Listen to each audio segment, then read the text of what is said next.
Okay, everyone, we are going to start the cell. Let me do a screen share and we could bring up two things. We'll bring up a PowerPoint. It'll go over the cell, the different parts of the cell and some of their functions.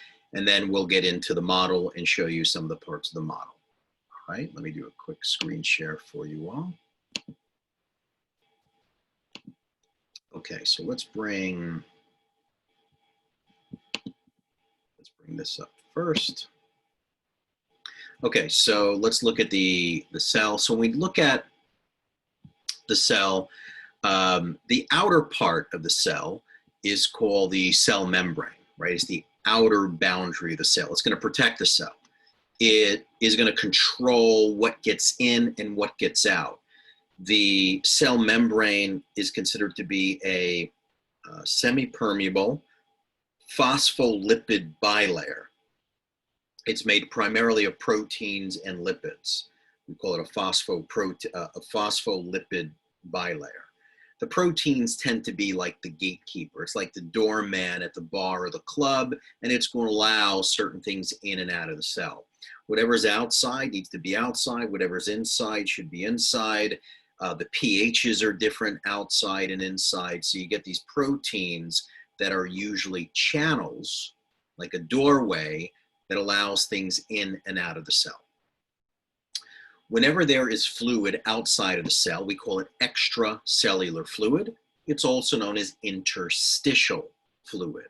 Interstitial, I-N-T-E-R-S-T-I-T-I-A-L, interstitial fluid. The cytoplasm and cytosol, they sound kind of similar. They both start with CYT, cytoplasm, cytosol.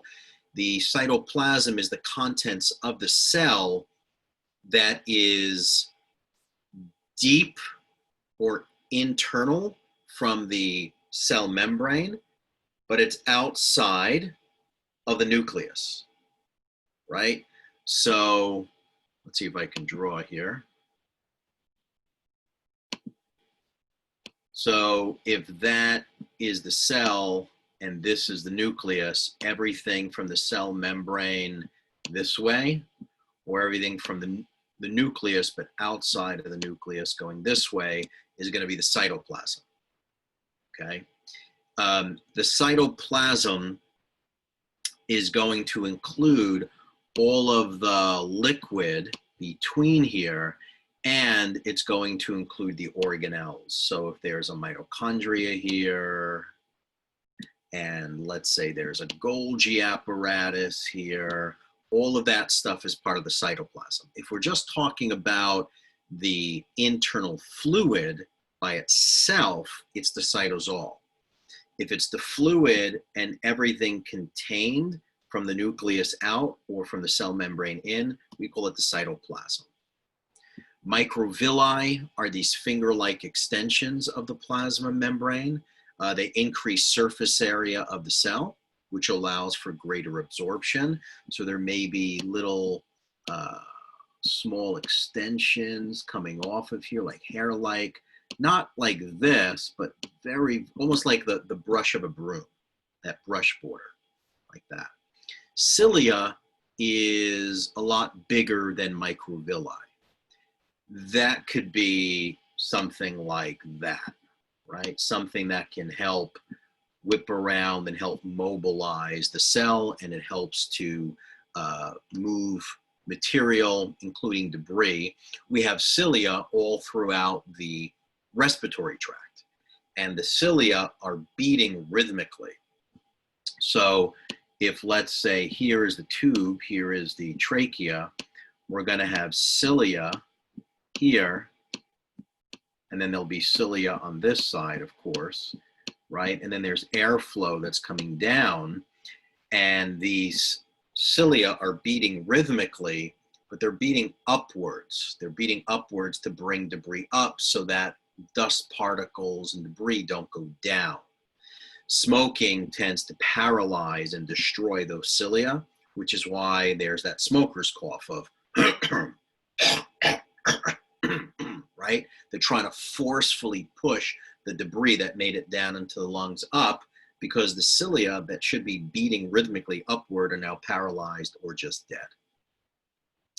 Organelles, there's the word organ in organelles. These are specialized structures within the cell, and they all have different structures. They have different shapes, and they have different shapes and different structure. We know they're going to have different function.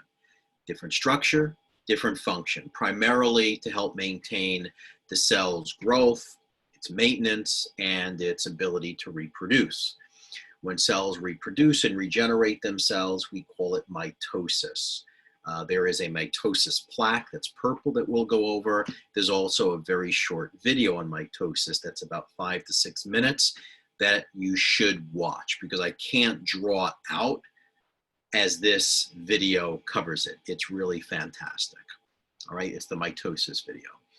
Centrioles and centrosomes, they go together. We'll show you on the model what they look like. Centrioles are paired organelles composed of microtubules. Now, microtubules are made of protein called tubulin, and they form a spindle apparatus that's utilized during cell division or mitosis. The centrosome is a dense body that's near the nucleus of the cell that contains a pair of those centrioles. Okay, we'll show you, it's pretty easy to spot on the cell model. The cytoskeleton is a network of protein elements that can include microfilaments or microtubules, and they are found throughout the cytoplasm, and they basically provide the structural support of the cell, called the cytoskeleton.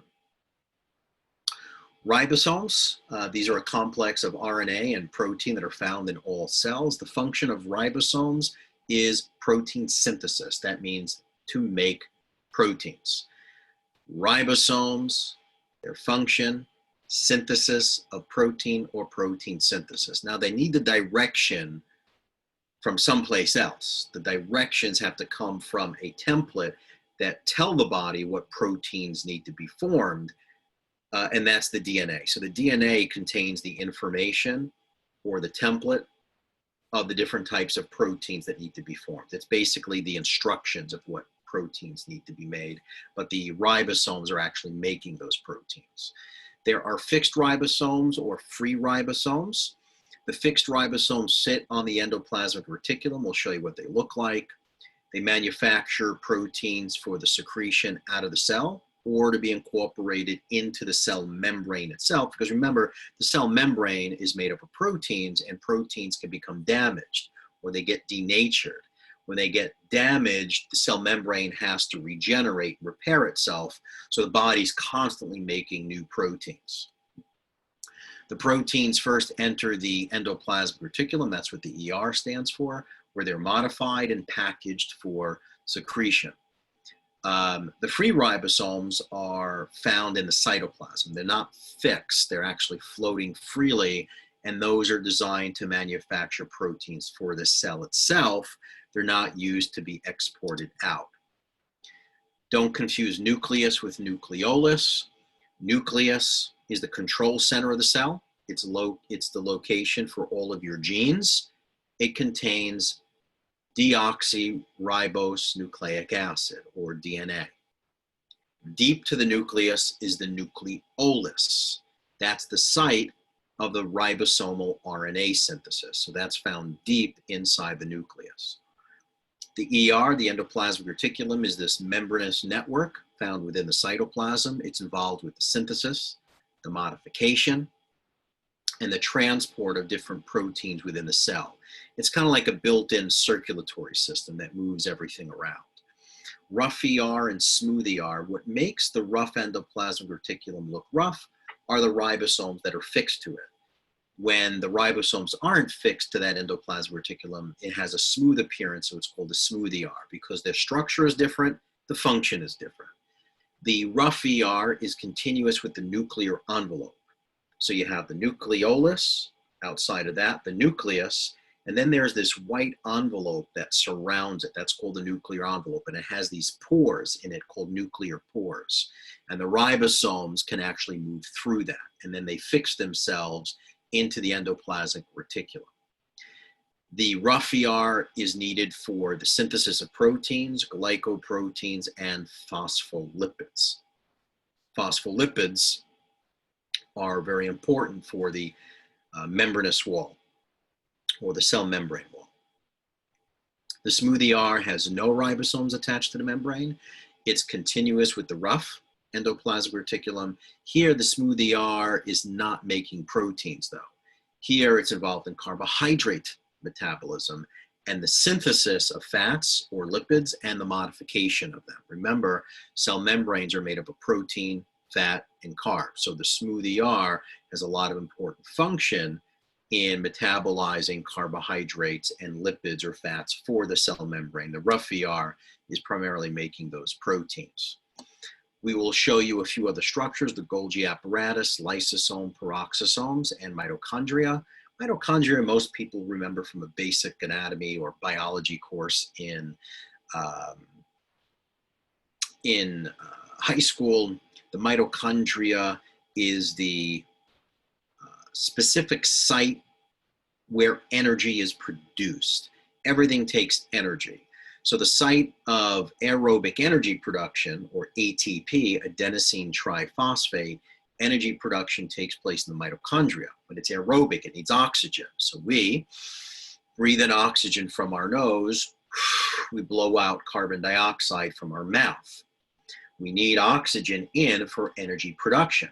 Think of what happens if we don't breathe in enough oxygen, or you have someone who's iron deficiency, like an iron deficiency anemia. You need iron to bind to oxygen.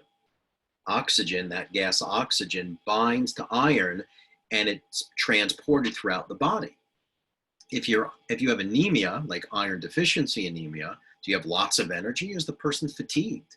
They're always yawning, they're always tired, whether that's from a B12 deficiency or an iron deficiency. You can become anemic from both. Lack of energy production. You need iron for that hemoglobin, right? When you look at a red blood cell, an RBC or an erythrocyte has heme and globin. Heme has an iron-containing portion to it, and globin is a protein. So proteins can be a transport protein. This globin is a transport protein that transports iron around. Iron and oxygen bind. Now you have a red blood cell. When we breathe in oxygen, that oxygen is going to bind to the red blood cell, specifically to hemoglobin, and that hemoglobin can bring that oxygen into the cell, so the mitochondria can use that oxygen to oxidize and break down carbohydrates or glucose. Without oxygen, you can't oxidize and break down the glucose. Without breaking down glucose, you can't get energy. So you need carbohydrates, you need the sugar, and you also need the iron and oxygen. It's a beautiful story there. Mitochondria is known as the powerhouse of the cell. It produces energy in the form of ATP. All right, that's really important. So your body can make energy from proteins, it can make energy from fat, and it can make energy from protein, fat, and carbohydrates. Carbohydrates just tend to be the cleanest burning fuel that there is, because the exhaust that it gives off is just water and carbon dioxide. Carbon dioxide, we exhale. All right, the Golgi apparatus consists of a series of flattened saccules. It's involved in the modification of the proteins. So the ribosomes make the proteins, the Golgi apparatus can repackage them, and then it ships them out for their job or for their duty.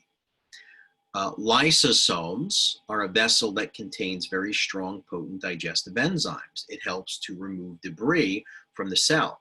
So if there's something that's invaded the cell, the lysosome, this vessel right here, if this is the bacteria or the foreign body, this circle, this lysosome moves over, it opens up and it releases all these hydrogen ions.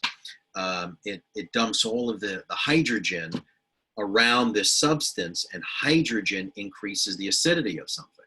When something becomes very acidic, it just destroys it, kills it. So those are lysosomes. Peroxisomes are very similar to lysosomes. They help to detoxify harmful substances like alcohol from the body. It neutralizes free radicals. Free radicals can happen from UV light. Free radicals happen from drugs, from alcohol, any type of pathogen, any type of like foreign substance that enters the body, whether it's pesticides and fungicides and herbicides, intense exercise when the mitochondria is working really, really hard, it gives off a lot of free radicals. Those are called oxidants.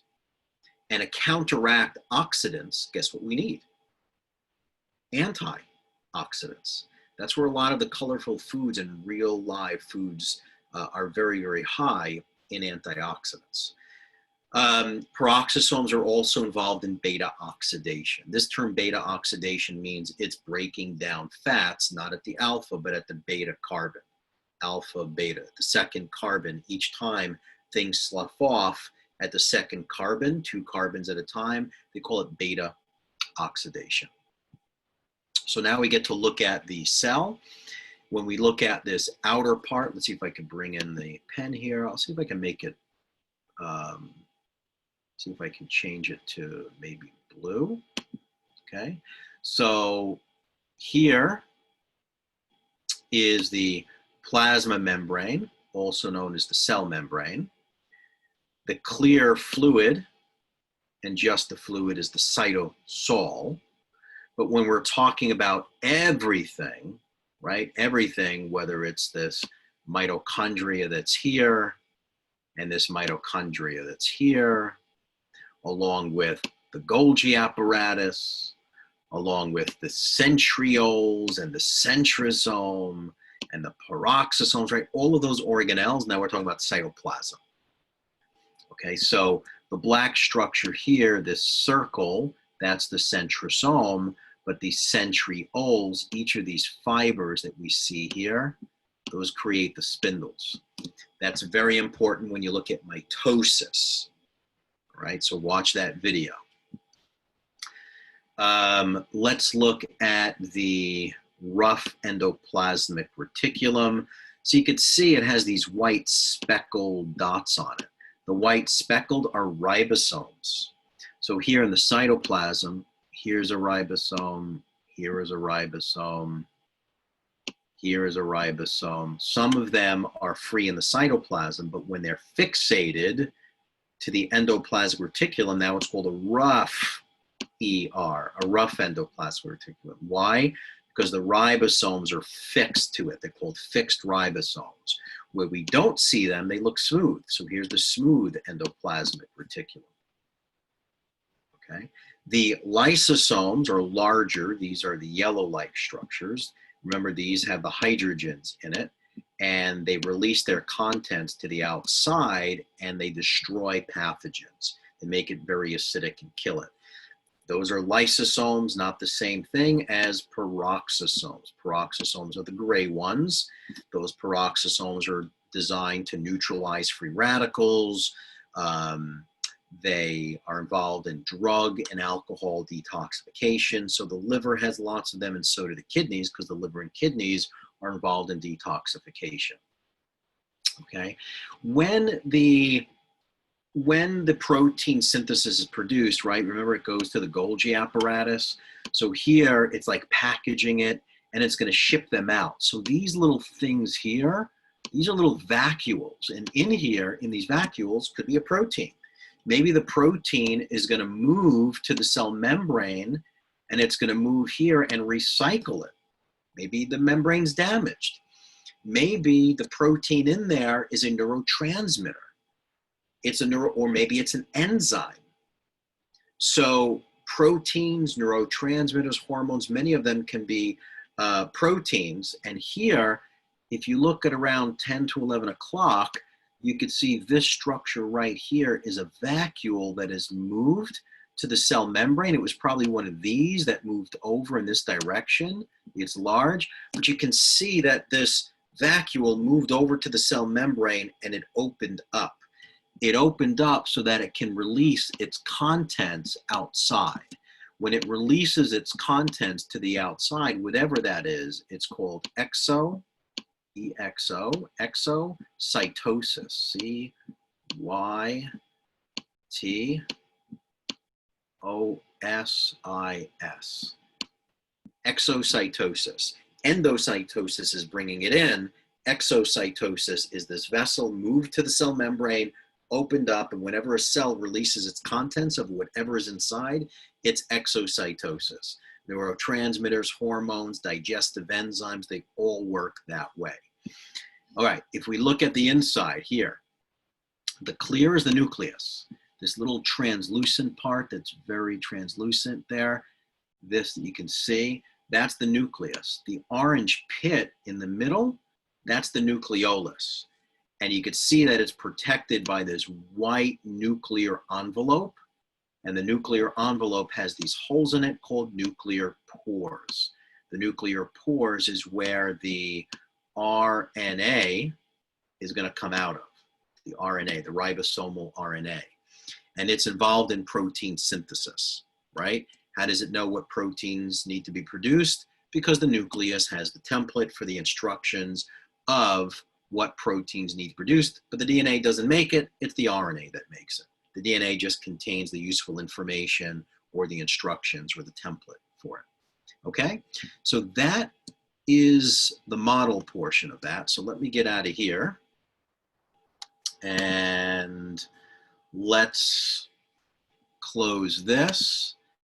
And let me look at this portion of the cell membrane, of the cell. And again, when you go into that folder, that second model says cell model. Then after that is the mitosis model. When you go back one page, there's a mitosis video that I want you to watch, okay? So let's look at the cell model. Let's click here. See if I can move this a little bit out of the way.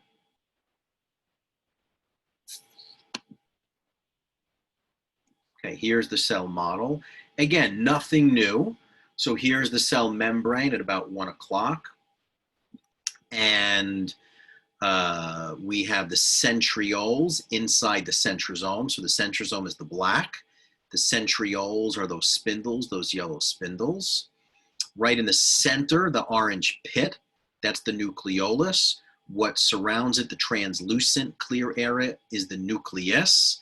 And then the white portion that surrounds it is the nuclear envelope that has the holes called nuclear pores.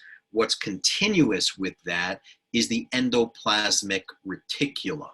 So you can see off to the right, there's the rough endoplasmic reticulum. The white dots that are fixed to them, those are the fixed ribosomes.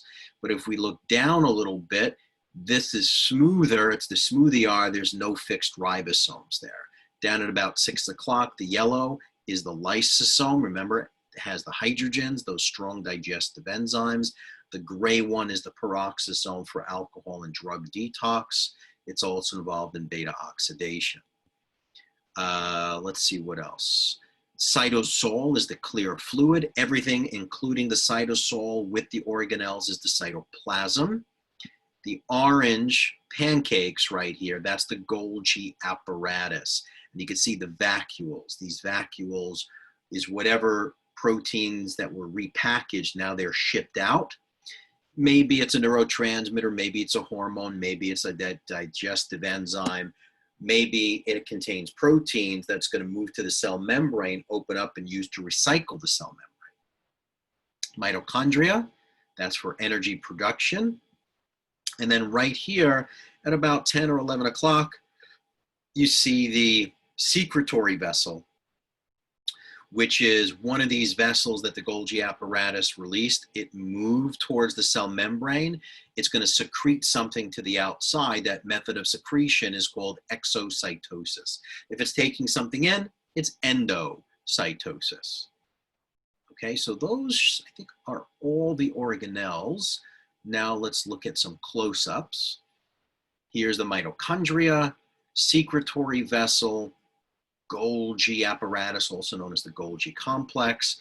That vacuole is going to secrete something outside, maybe a neurotransmitter, a hormone, digestive enzyme. That's called exocytosis. If it's cell eating or cell drinking, it's endocytosis. The cytosol is the clear fluid. Here is the cell membrane, the outer part. It is a phospholipid bilayer. Proteins are the gatekeepers. There's also fat, carbohydrates, and protein.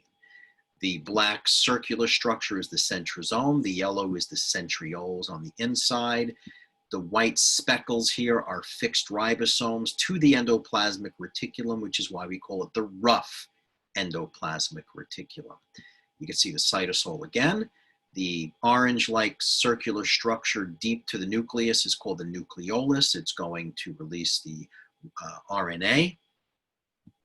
Ribosomes are going to come through that as well. The nucleus is the clear jelly-like structure, and then you have the white nuclear envelope with the nuclear pores. Lysosomes are the yellow structure. The gray one is the peroxisome. So this one here is a peroxisome. Look at the rough ER compared to the smooth ER. The rough is on top with the white speckled ribosomes fixed to it. The smooth ER doesn't have any fixed ribosomes to it. Their structure is different. Their function is different. The smooth ER is going to be responsible for carbohydrate metabolism and the synthesis and metabolism of lipids or fats. Okay, they're highly found in the liver. So the liver cells are called hepatocytes. You ever hear of hepatitis, inflammation of the liver, HEPA? So hepatocytes are liver cells. Liver cells are very highly concentrated with smooth endoplasmic reticulum because the liver makes fat. The liver makes cholesterol, lots of cholesterol, and it makes it at night. So that's why a lot of the statin drugs, the anti-lipidemic cholesterol drugs, target the liver, and people on cholesterol medications typically have to have their liver enzymes checked twice a year. All right? So yes, the liver makes cholesterol, it makes it at night. The anti-lipidemic meds like Lipitor, Crestor, simvastatin, anything with a statin in it, people usually take them at night because that's when the liver makes the cholesterol, at night.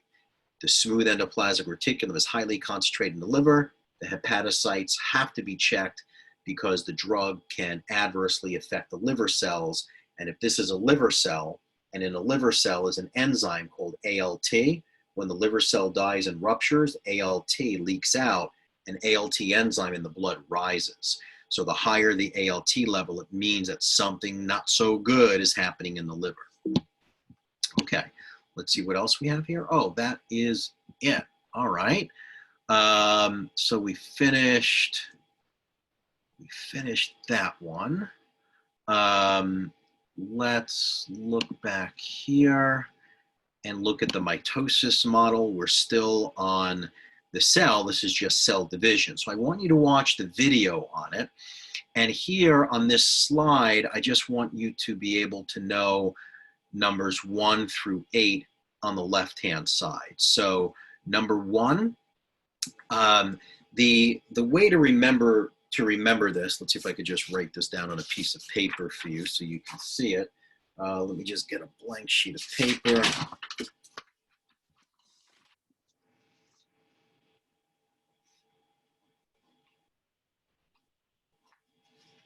Hopefully this comes out right and not backwards. It's probably backwards, but PMAT.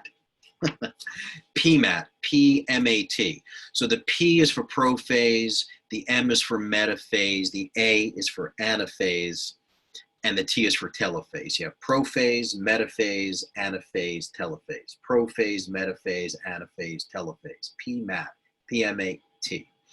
So in number 1 and number 2, in these two phases, 1 is early prophase, 2 is middle prophase.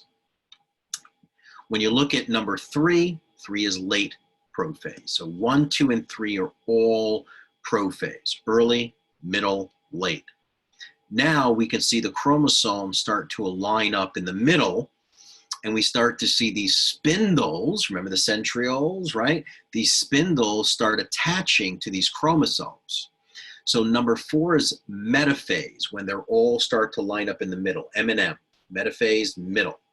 But now what happens is in anaphase, in early anaphase, those chromosomes start pulling apart, those spindles start separating them.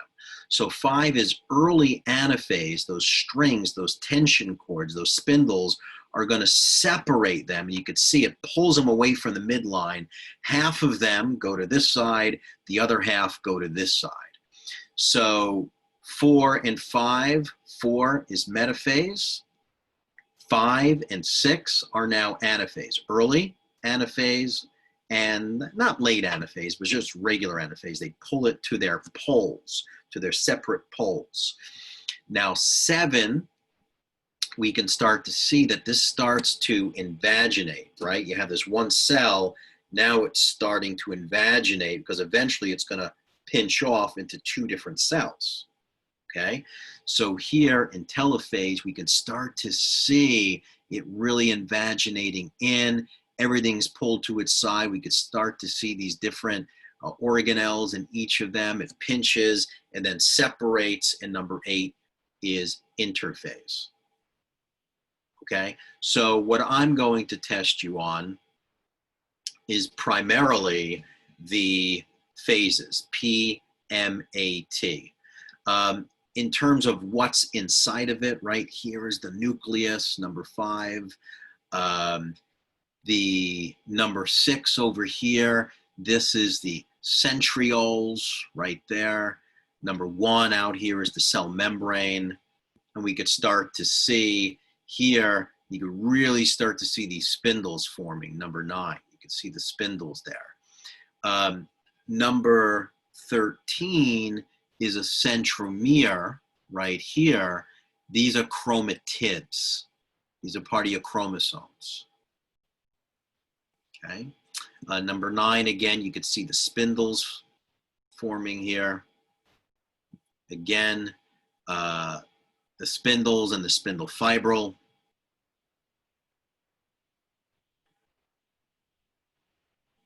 Right, this one is anaphase. They're all lined up in the center like this, right? Looks like they're kissing, right? Because they're going to pull apart this way.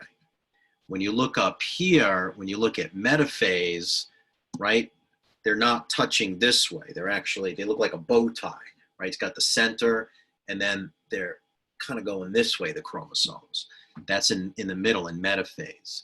When you look at anaphase, it looks like they start to make the letter A this way, A for anaphase, and then they pull apart and they start moving to their independent poles, right? You could really start to see the invagination in here for telophase, and now you have interphase right here, okay? All right, I think I'm gonna stop it there.